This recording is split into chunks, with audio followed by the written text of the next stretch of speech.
আগে আমি এক জায়গায় মিটিংয়ে গেছিলাম।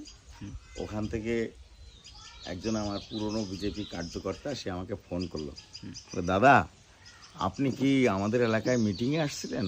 হ্যাঁ। আর দাদা যে আগুন জ্বালায় দিয়ে গেছেন মিটিংয়ে, এখন তো আমার বাড়ি টেকা দেয়। কেন রে, কী হলো? বলে আর দাদা বলেন না, আমি তো অন্য জায়গায় পার্টির কাজে গেছিলাম, তো এসে বললাম হাত পা ধুয়ে বৌমাকে বললাম মা কটা বাদ দাও, খেয়ে শুই। তো এমনি আমার বাড়িওয়ালা যেভাবে লাফ দিয়ে এসে পড়লো আমার সামনে, মনে হলো যেন শালা 4-5 মাস ধরে পুলিশ চোর খুঁজে বেড়ালে সেই চোর ধরা পড়লে যে অবস্থা হয় সেই রকম এসে ধাপিয়ে পড়েছে। বললাম কী হলো? এসে বলছে কিসের ভাত?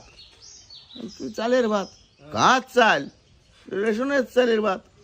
কার রেশন? সরকারের রেশন। কার সরকার? আমি বললাম এই তো বিপদ, এই তো আমিও জানি উনিও জানে দিদির সরকারের রেশন।